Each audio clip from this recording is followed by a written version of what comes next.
Tant de fois j'ai péché, tant de fois tu m'as pardonné. Tant de fois je suis tombé. L'Éternel vous bénisse. Nous allons commencer notre message du jour dans le livre d'1 Corinthiens au chapitre 13.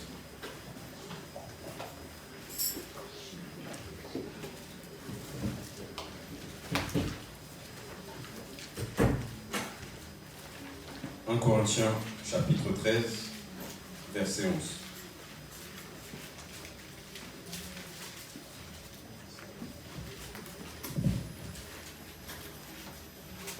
Corinthiens chapitre 13, verset 11. Je lis en puissance de Christ. L'Église, nous y sommes. Lorsque j'étais enfant, je parlais comme un enfant. Je pensais comme un enfant. Je raisonnais comme un enfant.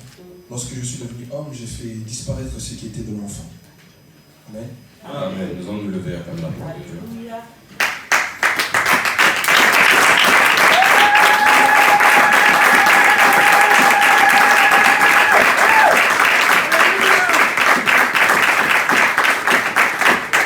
Amen. Que l'Éternel vous bénisse, prenez place.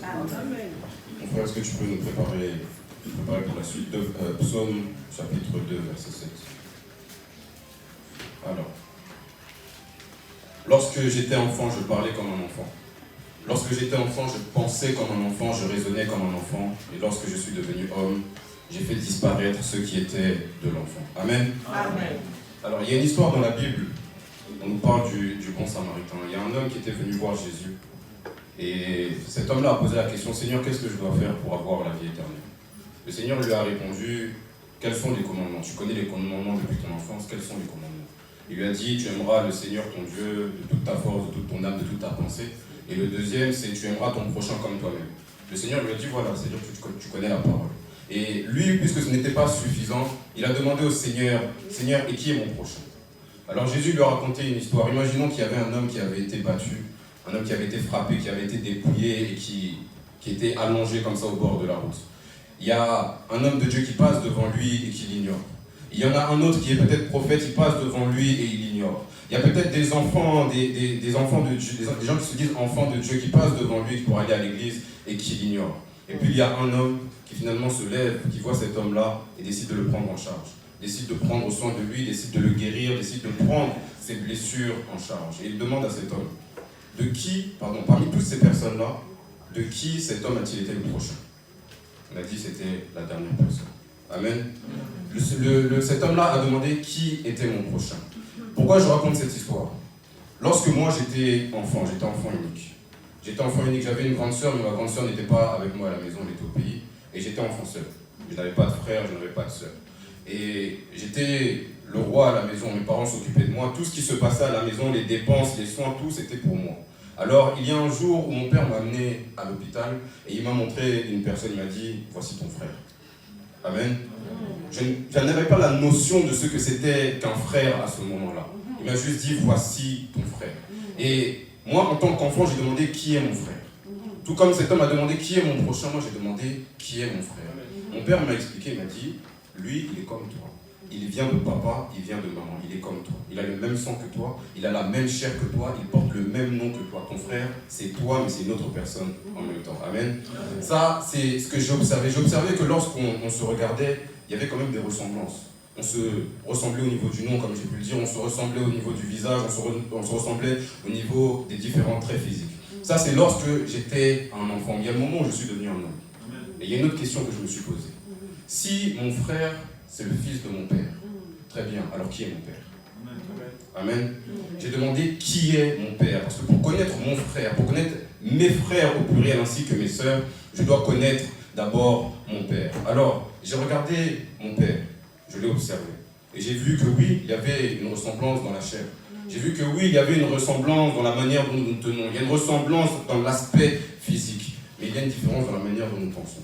Il y a une différence dans la manière dont nous nous comportons. Il y a une différence dans la manière dont nous voyons les choses. Il y a une manière différente de réfléchir. Alors j'ai compris que mon père, que vous voyez là, était mon père, oui, dans la chair. Et qu'il y avait un autre père qui était père en esprit. Et j'ai cherché ce Dieu-là. Est-ce que tu peux me lire Psaume 2, 7, s'il te plaît? Psaume 2, verset 7. Je publierai le décret. L'Éternel m'a dit, tu es mon fils. Je t'ai engendré aujourd'hui. Amen. Amen. Amen. L'Éternel m'a dit, tu es mon fils. C'est-à-dire que le Père en esprit, c'était l'Éternel lui-même. Et tout à l'heure, j'ai dit, mon père m'a présenté, mon frère m'a dit, voici ton frère. Est-ce que quelqu'un d'autre que mon père ou que ma mère peut s'avancer et dire, voici ton frère? Est-ce que quelqu'un d'autre que mon père ou ma mère peut s'avancer et peut dire, voici ma soeur? Non. Il n'y avait que mon père pour venir dire, ça c'est ton frère, ça c'est ta soeur. De la même façon, il n'y avait que l'Éternel pour me dire, tu es mon fils aujourd'hui. Ce n'est pas la déclaration d'un homme, ce n'est pas la déclaration de je ne sais qui, c'est l'Éternel lui-même qui m'a dit, aujourd'hui tu es mon fils, c'est moi-même qui t'ai engendré. Amen. Alors, il y a un dicton dans le monde où on nous dit, on ne choisit pas sa famille. Certes, mais aujourd'hui mon frère, ma soeur, tu peux choisir ton père.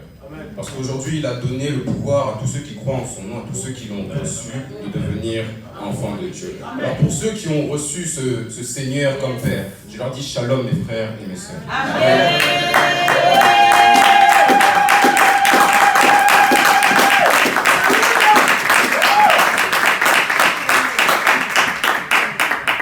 Alors, la parole nous dit que Christ, il est le premier-né d'un grand nombre de frères.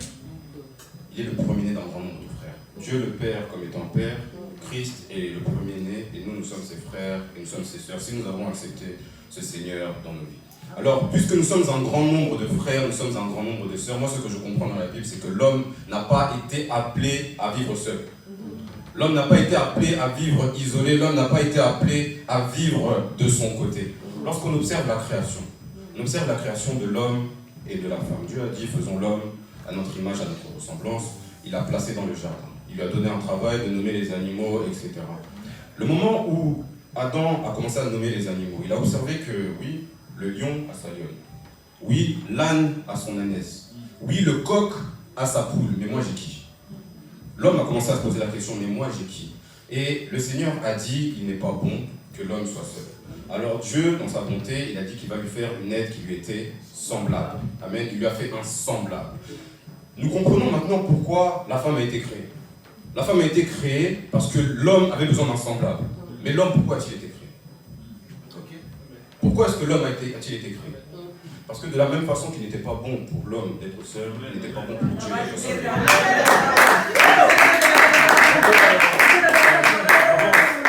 Nous observons dans le jardin d'Éden, Dieu avait fait de l'homme Dieu sur la terre.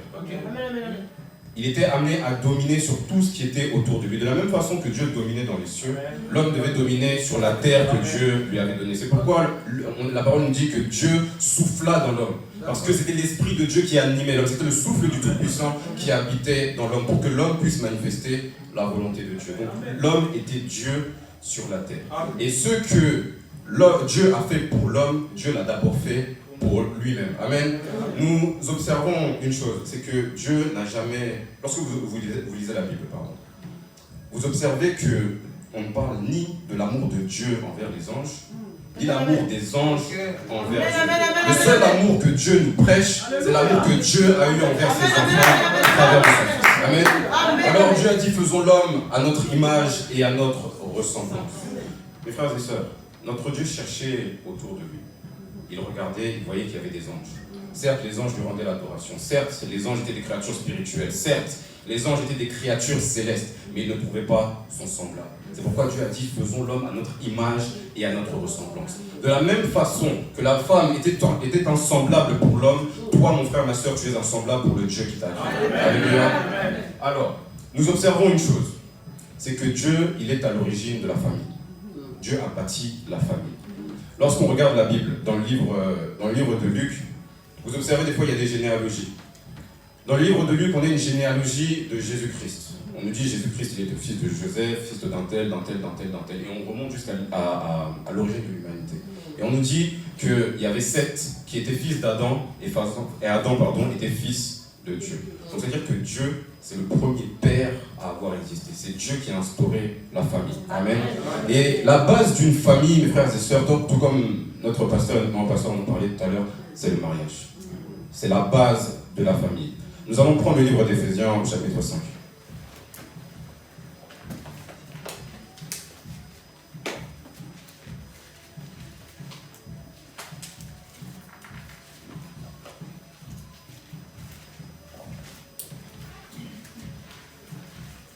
Éphésiens chapitre 5, verset 22. Éphésiens chapitre 5, verset 22. L'Assemblée, vous y êtes? Je lis au nom puissant de Jésus-Christ. Femmes, soyez soumises à vos maris, comme au Seigneur. 25 à 27. 25 à 27.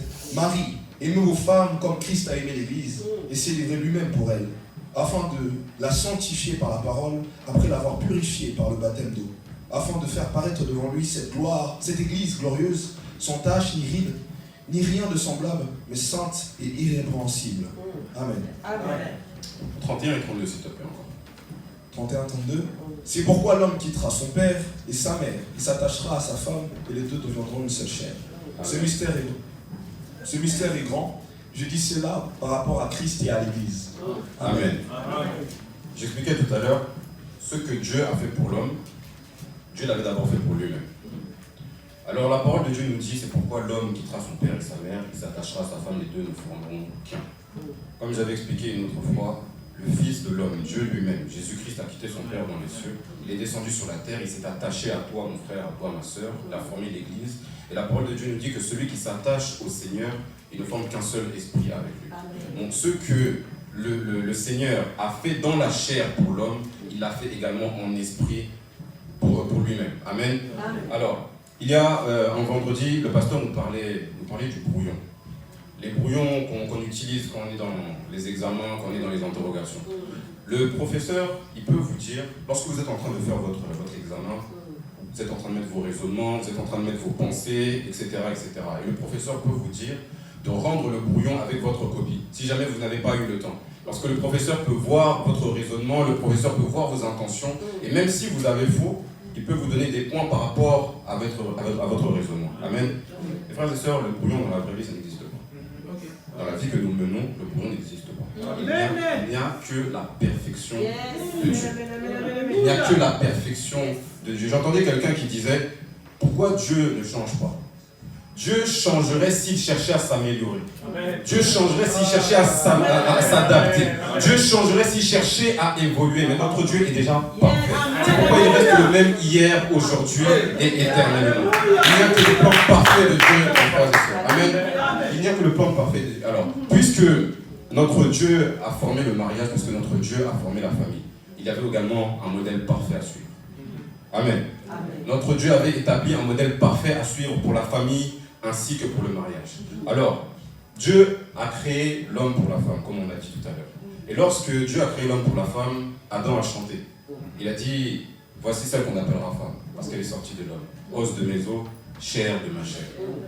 Mes frères et sœurs, ce que Dieu a fait pour l'homme, il l'a fait également pour lui-même. Vous savez que Dieu a chanté aussi également lorsque vous avez vu. Dieu a chanté également lorsqu'il vous a vu. La parole de Dieu nous dit que lorsque Dieu créait le ciel et la terre, il créait tout ce qu'il y avait sur la terre, il vit que c'était bon.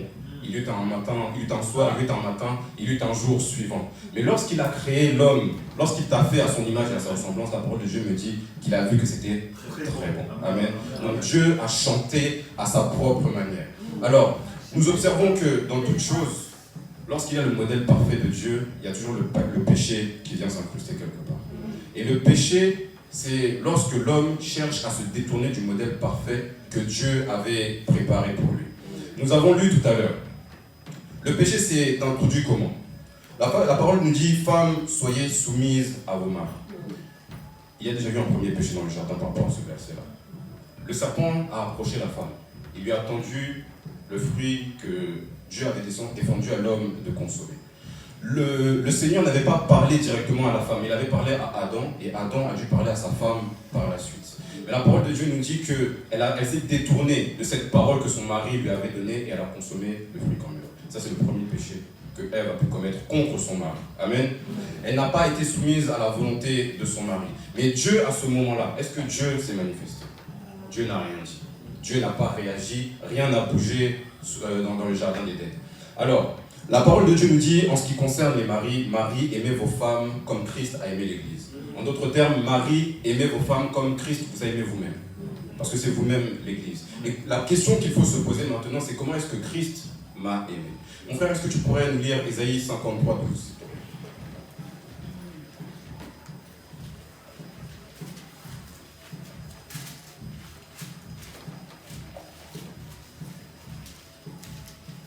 Ésaïe 53, verset 12. Est-ce que l'église y est? Amen. Je vais lire au nom de Jésus-Christ. C'est pourquoi je lui donnerai sa part avec les grands. Il partagera le butin avec les puissants, parce qu'il s'est livré lui-même à la mort, et qu'il a été mis au nombre des malfaiteurs, parce qu'il a porté les péchés de beaucoup d'hommes, et qu'il a intercédé pour les coupables. Amen. Amen. Il a été mis au nombre des malfaiteurs, et il a intercédé pour les coupables. La première chose, c'est que Christ a été compté parmi les malfaiteurs, lui qui n'en était pas un.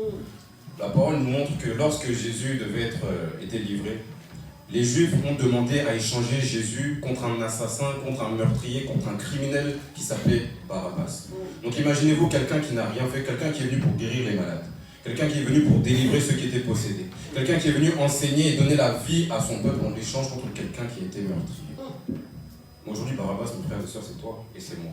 Le Seigneur a pris ta place. Le Seigneur, lui qui était saint, lui qui était parfait, il a pris ta place, toi qui étais pécheur, toi qui étais abominable. L'homme, ce qu'il fait, ce que l'homme doit faire, c'est que lorsque sa femme est sale, lorsque sa femme n'est pas propre, lorsque sa femme n'est pas digne, l'homme doit prendre sa place à sa place. Amen. Il doit prendre sa place, excusez-moi. La deuxième chose, c'est qu'il a intercédé en faveur des coupables. Dieu a plaidé ta cause. Malgré le fait qu'il n'avait rien à gagner là-dedans, il a plaidé ta cause simplement par amour. Lorsqu'on observe Adam, le péché qu'il a commis, c'est que, différemment de Christ qui avait été compté parmi les malfaiteurs, qui avait été mis parmi les malfaiteurs, mais qui n'en était pas un, Adam était un malfaiteur comme sa femme. Amen. Adam a été un malfaiteur comme sa femme. C'est-à-dire que lui, au lieu de marcher selon la volonté de son Dieu, il a marché contrairement à la volonté de son Dieu, comme sa femme avait fait. Et le Seigneur a posé une question, Adam, où es-tu? Mes frères et sœurs, lorsque Dieu pose une question, il faut toujours se méfier. Parce qu'il ne pose pas la question pour que vous répondiez simplement comme ça. Il ne vous demande pas quel jour on est aujourd'hui, vous ne répondez pas dimanche. Il vous demande, on est dimanche, qu'est-ce que ça signifie? Il faut comprendre ce qui se cache, le sens caché derrière la question que l'Éternel vous pose.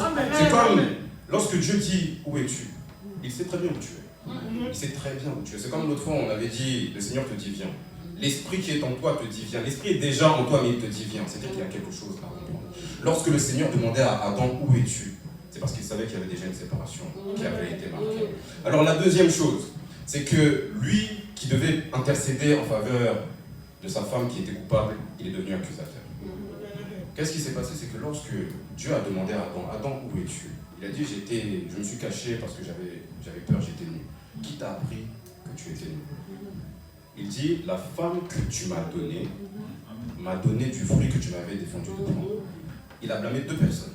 Il a dit, la femme que tu m'as donnée, il a blâmé Dieu en plus de ça. L'homme est devenu accusateur. Et à ce moment-là, c'est là qu'il y a eu la sentence de Dieu.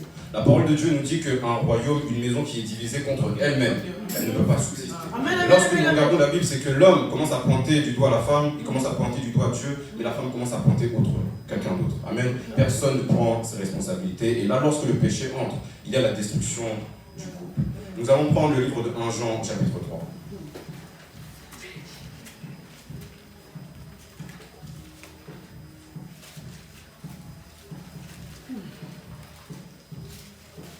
« 1 Jean chapitre 3, 10 à 12 et verset 15. 1 Jean chapitre 3.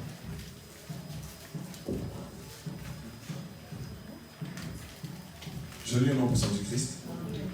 C'est par là que se sont fait connaître les enfants de Dieu et les enfants du diable. Quiconque ne pratique pas la justice n'est pas de Dieu, non plus celui qui n'aime pas son frère. Car ce qui vous a été annoncé, ce que vous avez entendu dès le commencement, c'est que nous devons nous aimer les uns et les autres.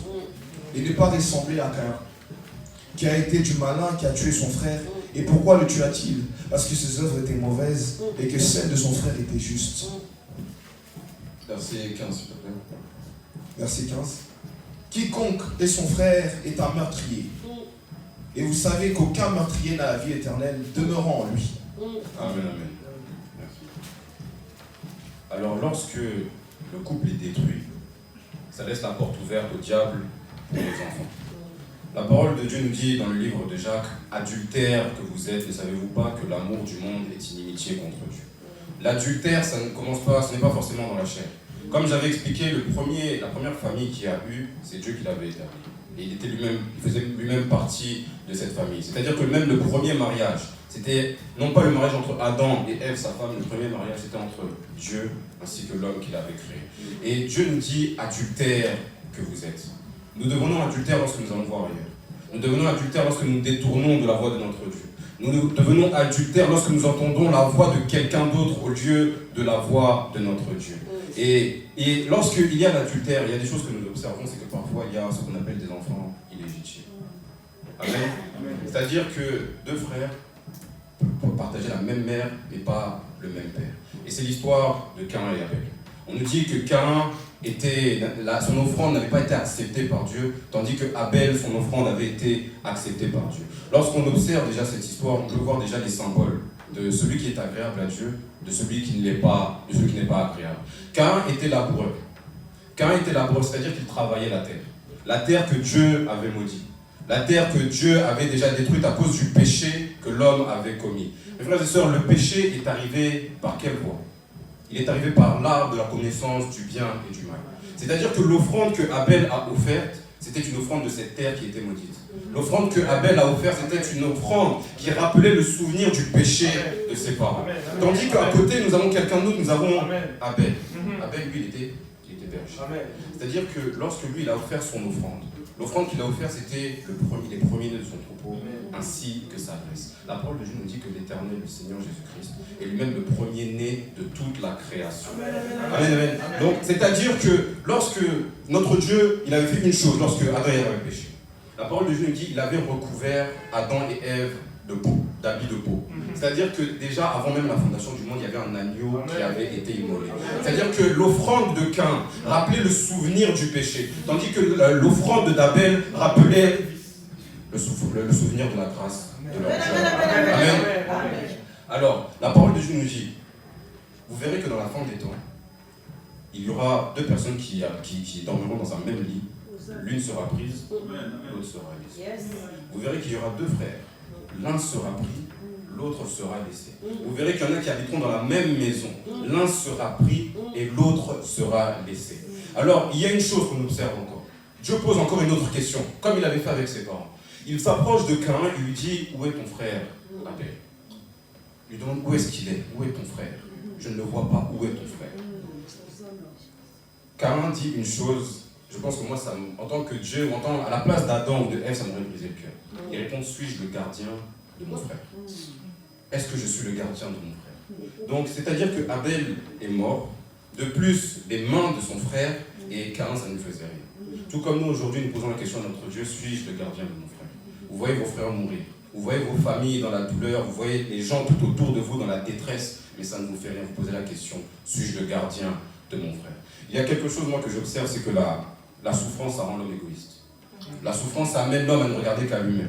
La souffrance, ça amène l'homme à se soucier de ses propres problèmes. Mais mes frères et sœurs, il doit y avoir une différence. Comme il y avait une différence entre Caïn et Abel, il doit y avoir une différence entre les enfants de ce monde et les enfants de Dieu. Amen. Moi, ce que je vois chez les enfants de Dieu, c'est que l'enfant de Dieu est capable d'oublier sa propre peine pour aller soulager la peine de Dieu. Amen. Amen. Ça, c'est ce qu'un enfant de Dieu doit être aujourd'hui. Et je pense que lorsque Caïn a dit à Abel, sortons, allons dans les champs, je pense qu'Abel avait le souci de son frère. Abel avait le souci, il avait vu le visage irrité de son frère, il a posé la question, mais qu'est-ce qui t'arrive? Et pendant ce temps, qu'est-ce qu'a fait Caïn? Il en a profité pour lui sauter dessus. Mes frères et sœurs, j'aimerais dire à chacun aujourd'hui, parce que chacun s'est présenté, peut-être vous êtes venus sans vos parents, peut-être vous êtes venus sans vos frères, peut-être vous êtes venus sans vos sœurs, mais chaque personne qui est ici, mon frère, tu es le gardien de ta sœur, ma sœur, tu es le gardien de ton frère, époux, tu es le gardien de ton épouse, épouse, tu es le gardien de ton époux, vous êtes les gardiens de vos enfants, vous êtes les gardiens de vos cousins, vous êtes les gardiens de toutes les personnes qui sont tout autour de vous. Amen. Nous allons prendre Matthieu 16 au verset 18.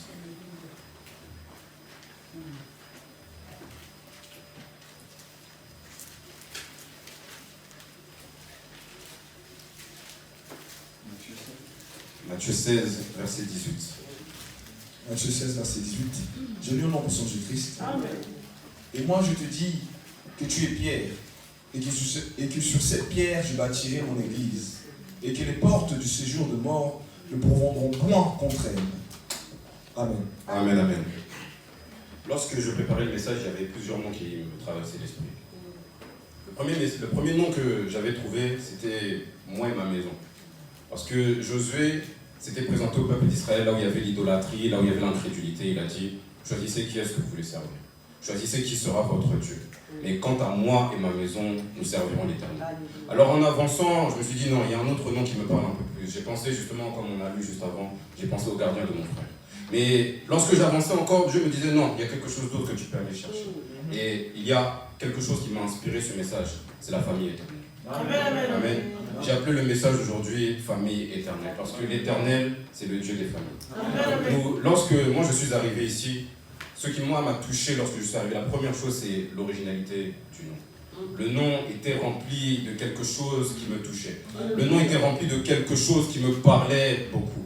Et lorsque j'ai demandé l'histoire de cette église, on m'a dit que la famille éternelle, c'est une grande famille composée de plusieurs petites familles. Et que le but de la famille éternelle, c'était de pouvoir consoler, réparer, restaurer les familles qui étaient tout autour de nous. Et la famille se compose, comme j'ai dit, de couples. La famille se compose d'enfants, de frères et de sœurs. Moi, je vais donner mon propre témoignage aujourd'hui. Je suis arrivé à la famille éternelle en 2017. Et ma mère, moi depuis petit, ma mère me dit toujours, quand tu vas dormir, prends toujours le temps de prier à ton Dieu. Quelles que soient les choses que tu fais dehors, quelle que soit la vie que tu mènes, prends toujours le temps de prier à ton Dieu. Et ça, c'est quelque chose qui est resté en moi. Elle m'a dit ça dès un bas âge, mais en grandissant, j'ai commencé à garder. Mon frère aussi a commencé à garder. Chaque nuit, quelle que soit la vie que nous menions dehors, nous revenions toujours à la maison et nous prions notre Dieu. Amen. Alors, cette prière, ce réflexe-là, cette habitude-là m'a poussé, moi, à demander à Dieu, Seigneur, donne-moi de te connaître. Donne-moi de te chercher, donne-moi de te trouver, donne-moi de trouver une église dans laquelle je serai bien. Et le temps a passé, j'ai été invité dans une église, j'ai été amené à retourner dans la présence de mon Dieu. Mes frères et sœurs, j'ai continué à chercher ce Dieu-là. Même si j'étais à l'église, j'ai continué à chercher ce Dieu-là. Et il y a quelque chose dans mon cœur qui m'a dit non, ta place n'est pas là-bas, ta place est dans la famille éternelle. Amen. Et le fait que moi je retourne à l'église, ça a poussé mon frère également à retourner à l'église. J'ai été baptisé le même jour que mon père. Mais quelques années ont suivi, mon frère également a été baptisé dans cette même église. Amen. Et ça, aujourd'hui, mes frères et sœurs, c'est le témoignage que j'ai. C'est que ma maison aujourd'hui sert l'Éternel. Parce que la famille éternelle a travaillé dans la vérité. Aujourd'hui, ma famille tout entière sert l'Éternel. J'aimerais parler encore du gardien de mon frère. Lorsque je parlais du gardien de mon frère, il y a quelque chose, moi, qui me touchait. C'était que l'Éternel, c'est devenu le Dieu de la jeunesse. Dieu m'a donné des frères, Dieu m'a donné des sœurs. L'autre fois, je témoignais, dans les moments difficiles à la famille éternelle, il y avait des papas dans la foi qui aidaient mon père biologique. Il y avait des mamans dans la foi qui aidaient ma mère biologique. J'avais des frères dans la foi qui aidaient mon frère biologique. Il y avait des sœurs dans la foi qui m'aidaient moi aujourd'hui. Et j'ai vu que ce Dieu-là était le Dieu de la jeunesse. Amen. Et il y a une parole qui nous dit dans le livre de Jérémie, ne dis pas que tu es un enfant. Moi je t'envoie, ne dis pas que tu es un enfant. Je mets ma parole dans ta bouche, tu iras partout là où je te dirai d'aller, ne dis pas que tu es un enfant. Mes frères et sœurs, un enfant c'est quoi? Un enfant dans le Seigneur c'est quoi? L'enfant dans le Seigneur c'est ses parents qui le ramènent. L'enfant dans le Seigneur c'est celui qui vient parce qu'il a des gens à voir. L'enfant dans le Seigneur c'est celui qui vient parce qu'il y a peut-être quelque chose à manger. Mais il y a le moment, mes frères et sœurs, où nous sommes devenus des hommes. Il y a un moment où nous sommes devenus des hommes. La jeunesse, mes frères et sœurs, nous sommes partis d'un point où nous étions des enfants. Mais aujourd'hui, mes frères et sœurs, la jeunesse est remplie d'hommes et de femmes. Et ce ne sont plus les parents qui ramènent les enfants à la famille éternelle, ce sont les enfants qui ramènent leurs parents.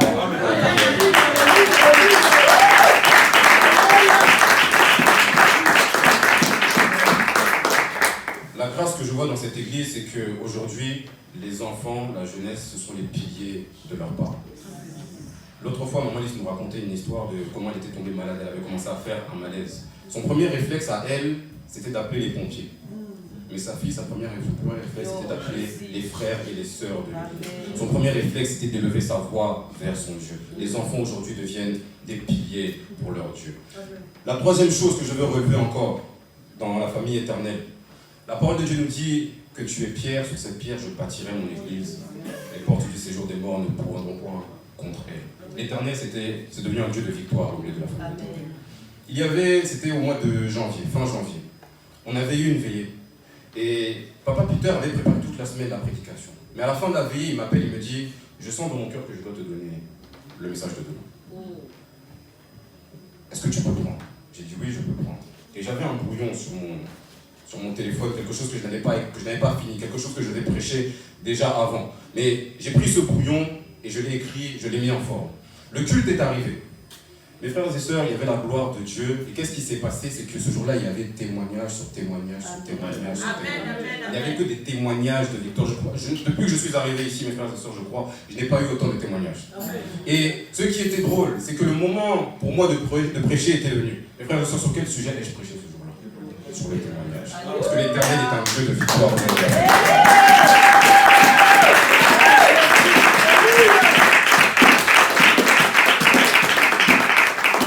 Ce n'est plus une prédication, c'est un témoignage. Ce n'est plus un message, c'est vraiment un témoignage. De ce que moi j'ai vécu depuis que je suis arrivé ici. Le quatrième point, le dernier, la parole de Dieu nous dit, lorsque j'étais un enfant, je pensais comme un enfant, je raisonnais comme un enfant, je parlais comme un enfant. Je suis arrivé ici à l'âge de 20 ans, mais j'étais un enfant. Mais il y a le moment qui est venu où moi je suis devenu un homme. Je sais que je suis devenu un homme ici à la famille éternelle.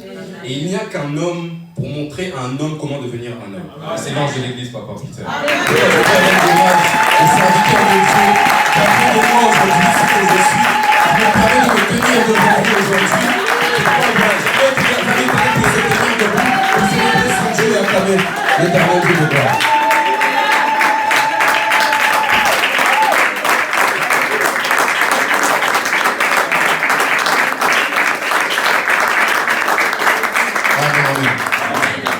J'aimerais qu'on puisse prendre un temps pour prier pour la famille éternelle. Parce que la famille éternelle,